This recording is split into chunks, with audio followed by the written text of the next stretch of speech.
Hello guys, स्वागत है आप सभी लोगों का इंजीनियर्स अड्डा 24/7 के साथ। मेरा नाम है प्रमोद अग्रहरी और मैं आप लोगों के लिए लेकर आ चुका हूं क्या DDA JEE previous year cut off. क्योंकि आपको ये भी पता होना चाहिए कि मैंने आपको सिलेबस बता दिया हूं। सिलेबस बताने के बाद किसमें वेटेज कितना सब्जेक्ट का रहता है वो बता दिया हूं। और अब आज आपके लिए लेकर आया हूं प्रीवियस ईयर कट ऑफ कितनी होगी, क्योंकि हमको पता होना चाहिए एटलीस्ट कितनी कट ऑफ जा सकती है। उसी के हिसाब से, उसी के रेट से क्या करें, हम पढ़ाई करें।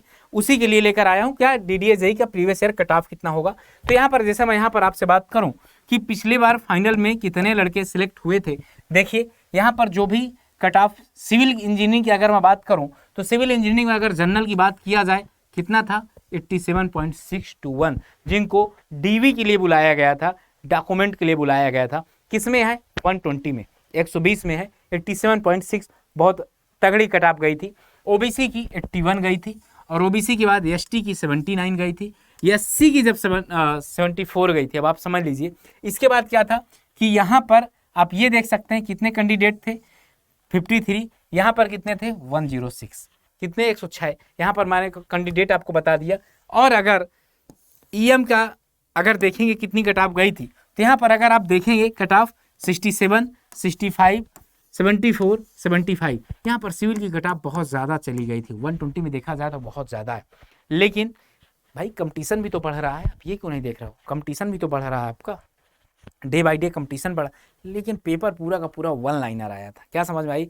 पेपर पूरा का पूरा आपका वन लाइनर ही आया था, पेपर में कुछ था ही नहीं। जिन्होंने गुप्ता एंड गुप्ता को पूरा रट के गए थे 80% क्वेश्चन वहीं से आ गए थे। गुप्ता एंड गुप्ता पढ़ के जाना है, अपनी नोट्स जरूर पढ़ के जाना है आपको, समझ गए ना? आपको अपनी नोट्स जरूर पढ़ के जाना है। तो जीएस को छोड़ना नहीं है, बाकी और जो भी मेरा सब्जेक्ट एनालिसिस देख लिए और सुन लीजिए। और अगर जो भी यहाँ पर मतलब आपको जिनको ये लगता है कि नहीं सर हमको क्या करना है, हमको कुछ तैयारी करना है डीडीए जेईई की, तो आप डीडीए जेईई के लिए हमको बता दीजिए डीडीए जेईई के लिए क्या करें। तो अभी अगर देखिए, अगर अभी आप महापैक परचेज करेंगे तो महापैक में तो इस समय पे तो है ही, मतलब आपके लिए ऑफर है ही है, मतलब आपके लिए ऑफर भी है और शिवरात्रि वाला भी ऑफर है, तो प्राइस भी ड्रॉप कर दिया गया। तो 3100 रुपये का, ये कितने का है 12 + 12 मंथ का। अगर आप इसी की जगह 6 + 6 मंथ का लेंगे ना तो 3100 रुपये का पड़ेगा, जो कि पहले 3400 रुपये का था।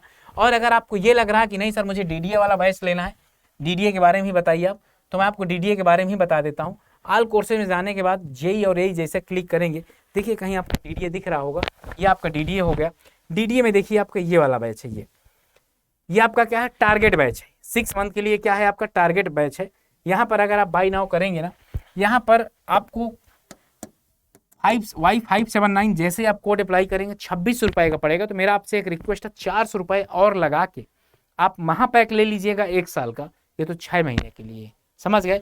जाओ अपने आप को एनरोल करो, लेकिन ये कूपन कोड लगाना मत भूलिएगा Y579। अगर आपको मैक्सिमम डिस्काउंट चाहिए और मेरे गाइडेंस में पढ़ना है और इतने ही धांसू सब्जेक्ट आपको पढ़ने हैं, सब्जेक्ट के कॉन्सेप्ट जो उसके अंदर अगर वो पढ़ना, तो मिलते हैं आपसे, तब तक अपना ध्यान रखिए। Okay, bye bye.